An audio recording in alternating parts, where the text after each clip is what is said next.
Please welcome Antonio Hernandez to the blue corner. Antonio Hernandez, 2-1 record, first time making the walk here at Fury Amateur Series. Has already fought twice this year, guys, so super active fighter. Looks to be in spectacular shape. 135, came in at 135.6 yesterday, and he has rehydrated and fueled back up because this dude looks jacked. Yeah, now he's 225, it looks like. This guy is just packed full of muscle. Alex only played baseball his whole life, only started training in 2020. So COVID had an effect and brought us another fighter to this 135 division that packs a lot of power. Yeah, out of Revive MMA in Vidor, Texas. 27 years old. He's actually our oldest amateur tonight. 27, a tremendous age, young in MMA. But yeah, I mean, this guy's a real athlete. I saw him in the weigh-ins. I was like, man, this guy's ripped. And yeah, it'll be cool to see him in the cage.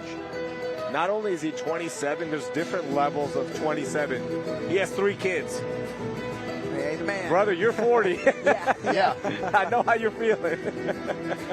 Yeah, if you don't know at home, Raheel is 19 years old. Yeah. He just looks like this because he has two girls now, right? Yep, 2 girls. 2 girls. Wow. Non-stop. Just wait, as you mentioned, Eddie Friday and Jacob Silva. Yeah. A lot of kids there as well. Yeah, how many kids between those 2 guys? We got 6 from Eddie. Yeah. 12, Yeah. All right, let's meet his opponent. Please welcome to the red corner, Santiago Garcia. Santiago Garcia, training here in H-Town, originally from Mexico. 1-0, first time here at Fury Amateur Series. Got his debut amateur win back in October. Got a tap over Damian Turner in round 3. And that's impressive, right? Like, got a debut win. Here's when things get really impressive, guys. This young man in the last 3 days has made weight, has shown up for a fight, and has graduated high school. Yeah, only 17 years old, with a great team heritage. The guys with the jiu-jitsu. You see Eve Edwards and Sean Tillman in his corner. And for someone to be ready to fight at 17, you know he's got a tremendous skill set. Very excited for this fight. We look at our tail of the tape, brought to you by Sheath Underwear for this bantamweight division showdown. The height advantage, reach advantage going to the 17-year-old Santiago Garcia. And going back to that fight, well, actually, let's get our introductions first. I'm going to tell you a little story about his debut fight. So here's Wayne. The following contest, brought to you by SheathUnderwear.com, is scheduled for 3 rounds in the Fury Amateur Series Bantamweight Division. Introducing to you first, fighting out of the blue corner. This mixed martial artist stands 5 feet 6 inches tall, and he weighed in at 135.6 pounds. Fighting out of Vidor, Texas, his amateur record stands at 2 wins, 2 losses. Here is Antonio Hernandez. And introducing his opponent across the cage, fighting out of the red corner. This freestyle fighter stands 5 feet 9 inches tall, and he weighed in at 135.8 pounds. Fighting out of Houston, Texas, his amateur record stands at 1 win, no losses. Here is Santiago Garcia. Your referee in charge, John Herzog. All right, John Herzog inside. Both fighters are ready to go. Blue gloves for Antonio Hernandez, Santiago Garcia, red gloves. Antonio Hernandez tried to touch gloves. Santiago said no. Or Santiago tried to touch gloves. Antonio said no. Yeah, he was super focused. I mean, didn't lose eye contact the entire walkout. Oh, front kick. Countered there with a big punch to the body from Hernandez. Guys, going back to Santiago Garcia's first fight, his debut fight, he got the win, but he broke his hand early in the first round, persevered through that, and then got that finish in round 3, which is impressive. Yeah, Alex, if I'm correct, weren't you 17 when you fought your first MMA fight? Yeah, sure. Do you remember how old your opponent was? I think he was in his later 20s. Yeah. So, I mean, I've fought nothing but older opponents until I hit like the age of 30, and then it started to even out a little bit. Yeah.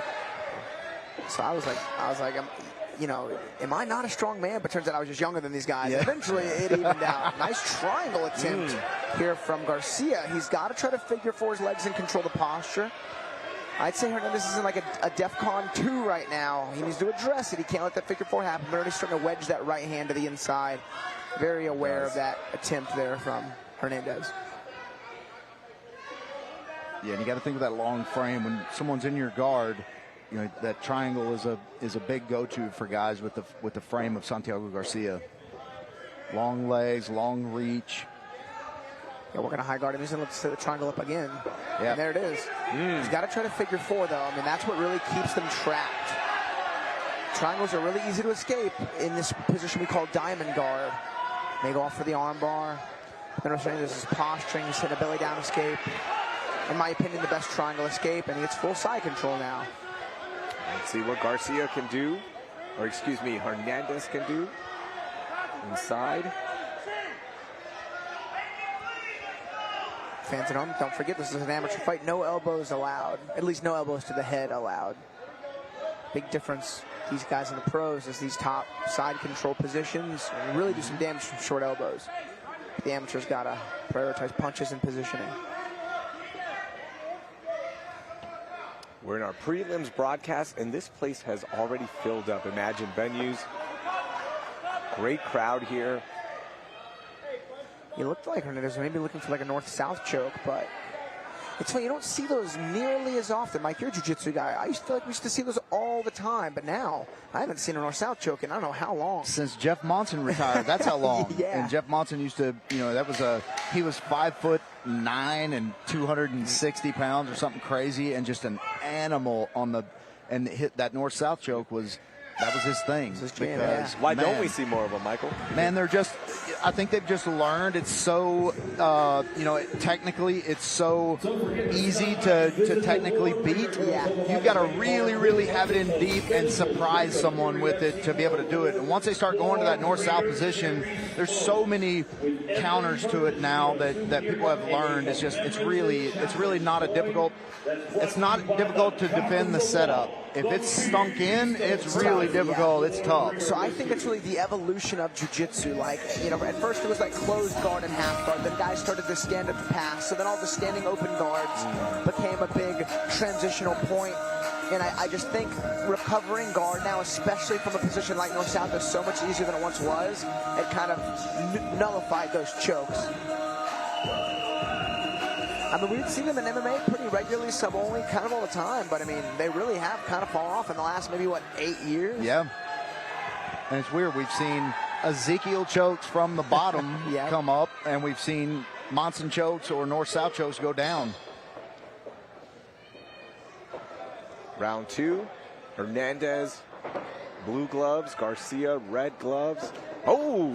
Hernandez is really using his like stature as a big positive in this fight. He's staying really low. He's getting to the inside quicker than Garcia can, tag him on the entries.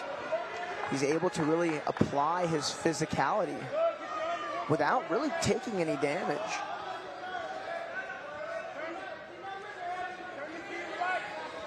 You got to wonder if there's a man versus child mentality here that, one way or the other. Sometimes it can affect you negatively and sometimes positively.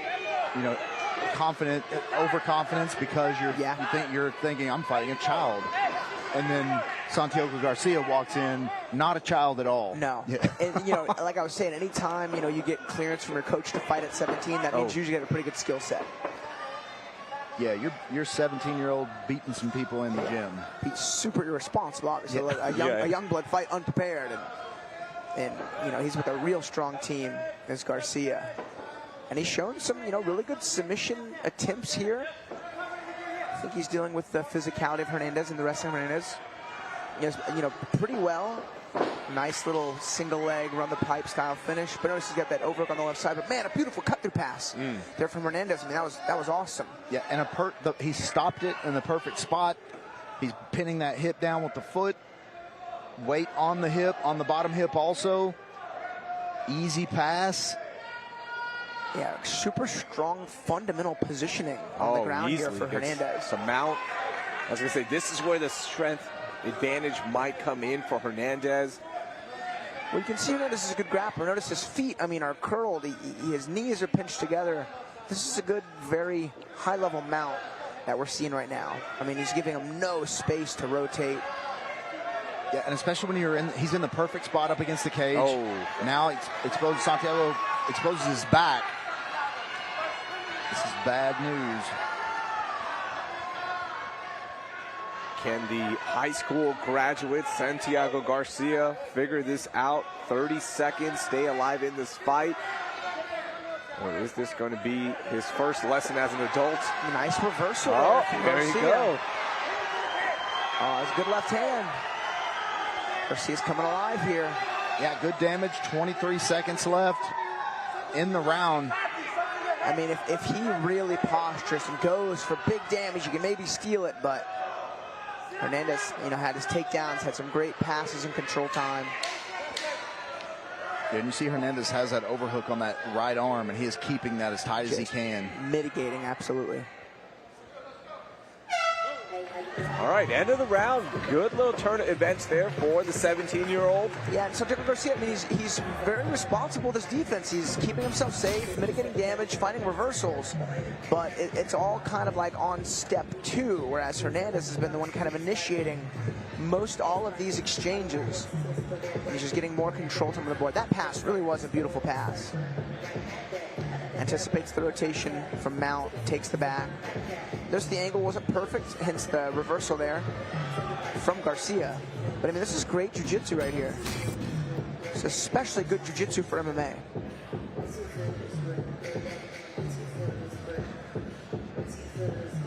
Third round coming up. Still have 3 more amateur fights for you. And we'll take a little intermission and then head to the pro side of things for our prelims broadcast, where we have 3 pro fights for you and then 9 fights on our main card for Fury FC 104 on UFC Fight Pass, starting up at 4:30 p.m. Central Standard Time, including our main event, where we will crown a new champion in the bantamweight division. Yeah, that main event, very much so, striker versus grappler. Oh, good sit down. I mean, same story every round. Nice tight low entry there from Hernandez. Throws some punches. Isn't on a shot. We see some good level 1 defense there from Garcia, but it's the chain wrestling there of Hernandez that has had success. Uchimata attempt from Hernandez.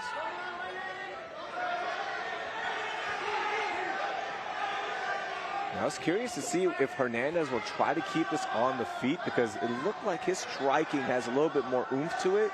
So I think it's because he's using those punches to set up shots. Because he's gotten in pretty deep every time. Nice right side underhook there from Garcia. Ducks under, finds the back. Yeah, beautiful duck under from Garcia there. And on a broomstick. Man, and with Garcia being the taller fighter, Alex, this puts him in a good position. But Hernandez doing the right thing, keeping that right hip up against the cage, not opening a door for him to get that other hook in, because the bottom one is the one you need. Nice, man. Garcia did a good job kind of reloading that back tape. Got his hips much higher. And choking on. Trying to find it to go into the chin. He's got to get that left side hook in if he can. Does Garcia. I mean, this is the absolute opportunity he needed. Oh, and there it is. No way. Man. It's under. Yeah, and you don't need that other arm to finish this. It helps. He's got to rip that left hand out and try to get a connection. He's trying to finish it one arm. But... Thumbs up for Hernandez. Oh, wow. There it is. There it is. This is going to be it. He's fighting the hands. It's Hernandez. 1 minute. This is bad news for Hernandez. Still fighting. Oh, man, that is way under the chin. Man, Hernandez just keeps going. Man, I can't tell if it's still under or not. It is. Santiago needs to put that behind the head. It's not under. He got it. Broke it down. Man. Wow. Good defense there for Hernandez. Garcia could try to go double underhooks and flatten him out and then reload that choke. Ah. May go for the armbar. I mean, he's got to get a finish. Oh, he's lost the angle. He got reversed. Wow. Hernandez just through the deepest of waters there. I mean, that choking arm was under that chin for almost a minute. Another triangle. Oh, he's got to grab his shin and figure four his legs. This won't work ever if you don't figure four those legs. The right hand of Hernandez can stay wedged. That's what he needs. Grab the shin. Control. Grab the shin. I mean, you can see there's about 6 inches of space he needs to secure. There it is. Yeah, Hernandez. Yeah, he's grabbing the head. He needs to grab his own shin. Put the forearm right beside the ear of your opponent. Reach up and grab your shin. Wow, man. And on maybe a gilly. Not enough time, though. Wow, what a great rally there from Santiago Garcia. Oh, wow. Man, yeah, I think he knows that when it slipped away from him, but man, what a great finish from both guys. What a fight. That was a fun third round, but we'll see if it's going to be enough. Looked like the first 2 rounds were probably leaning a little bit more towards Antonio Hernandez, but that's unofficially. We'll see how the judges score this one.